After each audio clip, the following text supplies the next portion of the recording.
BA part 1 की सभी छात्राओं का होम साइंस की क्लास में स्वागत है। आज हम आधारीय उपापचय दर का अध्ययन करेंगे, जिसे इंग्लिश में बोलते हैं basal metabolic rate. Basal metabolic rate को हम इस प्रकार परिभाषित कर सकते हैं: It is the minimum amount of energy required by the body to maintain life at complete physical and mental rest and in post-absorptive state। इसका अर्थ हुआ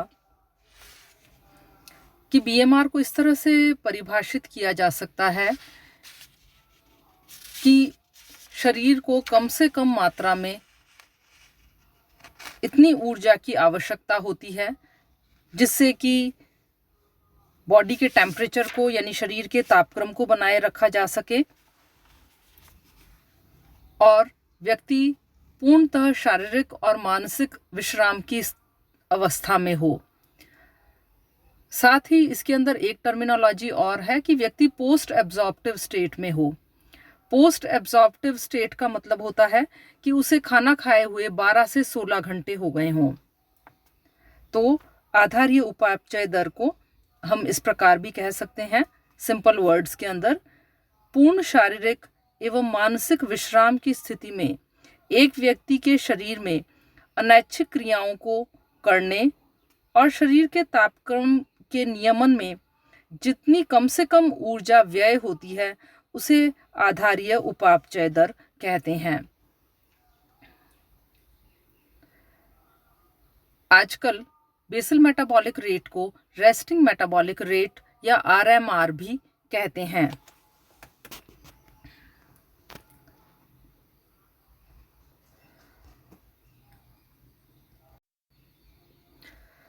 जब व्यक्ति पूर्ण विश्राम की स्थिति में होता है तो उस समय भी कुछ अनैच्छिक क्रियाएं शरीर में निरंतर चलती रहती हैं, जैसे कि हृदय का धड़कना, रक्त का परिसंचरण, भोजन का पाचन, अवशोषण, उपापचयन, मूत्र का विसर्जन, सांस लेना और छोड़ना आदि क्रियाएं निरंतर निर्बाध रूप से चलती रहती हैं।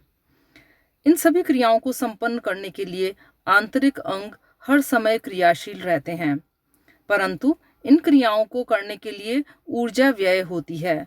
साथ ही शारीरिक ताप के नियमन में भी ऊर्जा व्यय होती है और इसीलिए इन अनैच्छिक क्रियाओं को करने में, शरीर के ताप को नियंत्रण रखने में जितनी ऊर्जा की आवश्यकता होती है उसे ही हम आधारीय उपापचय दर या बेसल मेटाबॉलिक रेट कहते हैं। आपने सुना होगा कि कुछ व्यक्तियों की बीएमआर बेसल मेटाबॉलिक रेट अधिक होती है, जैसे कि दयानंद जी सरस्वती के बारे में कहा जाता था कि वो पहाड़ों में, हिमालय में भी पसीने निकाल करके दिखा देते थे। उसका रीज़न ये था कि उनकी आधारीय उपापचय दर काफ़ी अधिक थी। तो सभी व्यक्तियों की आधारीय उपापचय दर अलग अलग होती है और बच्चों इसको नापा भी जा सकता है। आधारीय उपापचय दर को नापने के लिए कुछ परिस्थितियों का या कुछ कंडीशंस का होना अत्यंत आवश्यक है। सबसे पहली कंडीशन होती है पोस्ट एब्जॉर्प्टिव स्टेट। जैसा पहले हमने बताया, भोजन ग्रहण किए हुए 12 घंटे हो चुके हों उसको पोस्ट एब्जॉर्प्टिव स्टेट कहते हैं। 12 से 16 घंटे हुए हों तो और भी अच्छा है। जैसे सपोज किसी ने डिनर किया है रात को 8 बजे कल, तो आज हम उसका बेसल मेटाबॉलिक रेट बीएमआर को मेजर कर सकते हैं। कितने बजे? 8 बजे के बाद से, सुबह 8 बजे के बाद से लेकर के 12 बजे के बीच में 12 से 16 घंटे हो जाएंगे मील्स को, तो ये पोस्ट एब्जॉर्प्टिव स्टेट कहलाती है। दूसरा, उसका जो शरीर का तापमान है वो सामान्य होना चाहिए। तीसरा, कमरे का तापमान भी आनंददायक और आरामदायक होना चाहिए, जैसे 20 से 25 डिग्री का जो टेम्परेचर, और अगर हम बहुत पर्टिकुलरली कहें तो 21 से 24 डिग्री का सेंटीग्रेड का जो टेम्परेचर है वो कंफर्टेबल होता है। अत्यधिक सर्दी और गर्मी से ऊतकों में ऑक्सीजन की क्रियाएं बढ़ जाती हैं। उसके बाद इम्पॉर्टेंट है कि व्यक्ति पूर्ण शारीरिक और मानसिक विश्राम की स्थिति में हो। शारीरिक विश्राम तो ये कि उसने कोई कार्य करके या भाग के, दौड़ के, चल के ना आया हो, और मानसिक विश्राम यानी उसे कोई मेंटल टेंशन नहीं होना चाहिए। और इसके लिए जरूरी है कि जब भी बेसल मेटाबॉलिक रेट को मेजर किया जाए तो व्यक्ति कम से कम आधे घंटे तक पूर्ण विश्राम की अवस्था में हो। व्यक्ति को किसी संवेगात्मक विकार या तनाव से पीड़ित नहीं होना चाहिए, जैसे कि क्रोध, भय, तनाव आदि। तो इन सब कंडीशंस के अंदर किसी भी व्यक्ति की बेसल मेटाबॉलिक रेट को नापा जा सकता है। अब ये कि कौन सा एपरेटस है जिससे कि बेसल मेटाबॉलिक रेट को नापा जाए, तो बेनेडिक्ट एंड रॉथ का उपकरण होता है जिसके द्वारा बेसल मेटाबॉलिक रेट को नापा जाता है। और बेनेडिक्ट एंड रॉथ ने जो एपरेटस यूज़ किया था उसके अंदर कितनी मात्रा में ऑक्सीजन अंदर ली जा रही है उसको एक ग्राफ पेपर के ऊपर रिकॉर्ड किया जाता है। तो 2 से 6 मिनट में कितनी वॉल्यूम ऑक्सीजन की अंदर ली जा रही है उसको नाप लिया जाता है। बेनेडिक्ट और रॉथ उपकरण के 2 भाग होते हैं, स्पायरोमीटर और काइमोग्राफ।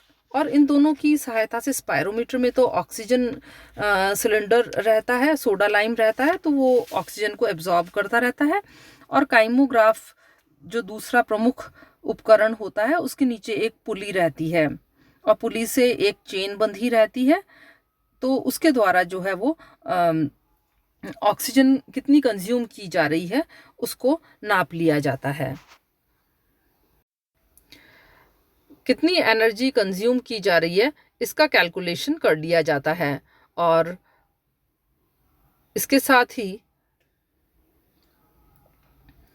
पर आवर जितनी ऑक्सीजन कंज्यूम की गई है उसको 4.825 कैलोरीज से मल्टीप्लाई कर लिया जाता है।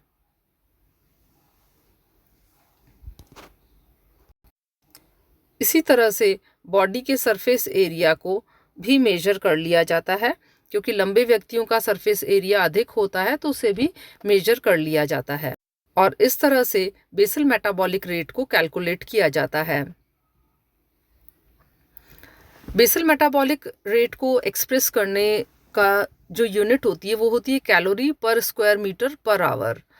वयस्क व्यक्तियों के अंदर ये 38 कैलोरीज पर स्क्वायर मीटर पर आवर होती है और वयस्क महिलाओं के अंदर 33 कैलोरीज पर स्क्वायर मीटर पर आवर होती है।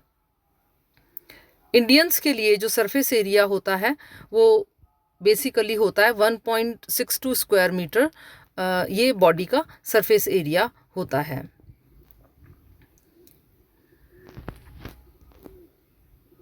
और इसीलिए फीमेल्स के लिए ये वैल्यू 1.4 स्क्वायर मीटर होती है। अब हम करेंगे factors affecting basal metabolic rate, कि कौन कौन से ऐसे कारक हैं जो कि बेसल मेटाबॉलिक रेट को प्रभावित करते हैं। हम कहते हैं कि कुछ का बेसल मेटाबॉलिक रेट अधिक होता है और कुछ का बेसल मेटाबॉलिक रेट कम होता है। तो ऐसे कौन कौन से कारक हैं जो कि आधारीय उपापचय दर को प्रभावित करते हैं। सबसे पहला होता है शरीर का भार, दूसरा होता है शरीर का आकार। दुबले पतले व्यक्तियों का या जो क्रियाशील व्यक्ति होते हैं उनका बीएमआर अधिक होता है और जो लोग कम कार्य करते हैं, मोटे व्यक्ति होते हैं, उनका बीएमआर कम होता है। जितना अधिक हाइट होगी, जितना व्यक्ति लंबा होगा, उसकी बेसल मेटाबॉलिक रेट उतनी ही हाई होगी। और इसीलिए जो सरफेस एरिया है बॉडी का वो डायरेक्टली रिलेटेड होता है शरीर के वजन से और हाइट से। दूसरा होता है लिंग भेद, सेक्सुअल डिफरेंस। पुरुषों में स्त्रियों की अपेक्षा बेसल मेटाबॉलिक रेट 6 से 10% तक अधिक होती है, क्योंकि पुरुषों के शरीर में क्रियाशील मांसपेशियों की मात्रा अधिक होती है, जबकि स्त्रियों के शरीर में वसीय ऊतकों की मात्रा अधिक होती है। उसके बाद आती है उम्र। आधारीय उपापचय दर व्यक्ति की उम्र पर भी निर्भर करती है। शारीरिक वृद्धि और बढ़वार के समय बेसल मेटाबॉलिक रेट अधिक होती है। शैशवावस्था में बेसल मेटाबॉलिक रेट सबसे अधिक होती है, यानी 1 वर्ष तक के बच्चों की बीएमआर सबसे अधिक होती है। उसके बाद ये स्थिर हो जाती है। किशोरावस्था में फिर से बेसल मेटाबॉलिक रेट अधिक हो जाती है। एडल्टहुड में वो स्थिर हो जाती है और ओल्ड एज के अंदर बेसल मेटाबॉलिक रेट कम हो जाती है। और यही कारण है कि बेसल मेटाबॉलिक रेट कम होने के कारण उनका वेट तेजी से बढ़ने लगता है। उसके बाद शारीरिक श्रम। जो व्यक्ति, इसे इंग्लिश में बोलते हैं फिजिकल एक्टिविटी, जो व्यक्ति जितना अधिक शारीरिक श्रम करता है उसका बीएमआर उतना ही अधिक होता है। शारीरिक परिश्रम करने वाले व्यक्ति का बेसल मेटाबॉलिक रेट 4% तक बढ़ जाता है। और यही कारण है कि जो खिलाड़ी होते हैं या जो लोग साइकिल चलाते हैं, फुटबॉल खेलते हैं, बैडमिंटन खेलते हैं, तैरते हैं, उनकी बेसल मेटाबॉलिक रेट अधिक होती है। और जो पढ़ने लिखने का काम करते हैं उनकी बेसल मेटाबॉलिक रेट कम होती है। उसके बाद एक इफेक्ट होता है हार्मोन्स का, जिन्हें हम बोलते हैं अंतःस्रावी ग्रंथियां। सभी अंतःस्रावी ग्रंथियों में से मुख्यतः थायराइड ग्लैंड से ही बेसल मेटाबॉलिक रेट विशेष रूप से प्रभावित होता है। थायराइड ग्रंथि से एक हार्मोन निकलता है बच्चों, उसका नाम होता है थायरॉक्सिन। थायरॉक्सिन का यदि अधिक सीक्रीशन होता है तो बेसल मेटाबॉलिक रेट बढ़ जाती है, पर्टिकुलरली T3 और T4 के अधिक सेवन से। इसी तरह से एक ग्लैंड होती है एड्रिनल ग्लैंड। इससे निकलने वाले हार्मोन एड्रिनलिन की अधिकता बीएमआर को बढ़ा देती है। संवेग की स्थिति में भी एपिनेफ्रिन हार्मोन का स्रावन होता है और यह हार्मोन भी हृदय की गति को, सांस की गति को बढ़ा देता है। और यही कारण है कि जब भी हम एंगर करते हैं, गुस्सा करते हैं, क्रोध, भय, तनाव, तो बेसल मेटाबॉलिक रेट इंक्रीज हो जाती है। इसके अलावा जलवायु का भी असर होता है। आधारीय उपापचय दर का जलवायु के साथ घनिष्ठ संबंध इस तरह से है कि जो लोग ठंडे प्रदेशों में रहते हैं उनका बीएमआर अधिक होता है और जो गर्म प्रदेशों में रहते हैं उनका बीएमआर कम होता है। इसके अलावा अंडर न्यूट्रिशन एंड स्टारवेशन, यानी अपर्याप्त पोषण और उपवास, लंबे समय तक अपर्याप्त भोजन करने से शरीर की तंतुओं की क्रियाशीलता और शारीरिक क्रियाशीलता में कमी आ जाती है और इसलिए बीएमआर कम हो जाता है। व्रत, उपवास, भूखमरी, इनके अंदर बीएमआर 10 से 20% और कई बार तो 30% तक भी कम हो जाता है। इसके अलावा एक इम्पॉर्टेंट फैक्टर होता है फीवर, यानी कि ज्वर। ज्वर की स्थिति में बेसल मेटाबॉलिक रेट बढ़ जाता है। शरीर के तापक्रम में 1 डिग्री फ़ारेनहाइट की वृद्धि होने से 7% ऊर्जा की वृद्धि हो जाती है। तो इस तरह से यदि किसी व्यक्ति के शरीर का तापमान अगर 106 डिग्री हो जाता है तो उसके बीएमआर की गति में 35 से 40% की वृद्धि हो जाती है। इसके अलावा प्रेगनेंसी के अंदर भी बीएमआर बढ़ जाता है, किशोरावस्था में बीएमआर बढ़ जाता है। कुछ दवाइयों के कारण भी बेसल मेटाबॉलिक रेट इंक्रीज हो जाती है। तो ये था बीएमआर के बारे में। बेसल मेटाबॉलिक रेट पढ़ा आज हमने, जिसमें हमने ये पढ़ा कि बेसल मेटाबॉलिक रेट क्या होती है, इसे किस तरह से कैलकुलेट किया जाता है और कौन कौन से ऐसे कारक हैं जो कि बेसल मेटाबॉलिक रेट को प्रभावित करते हैं। धन्यवाद।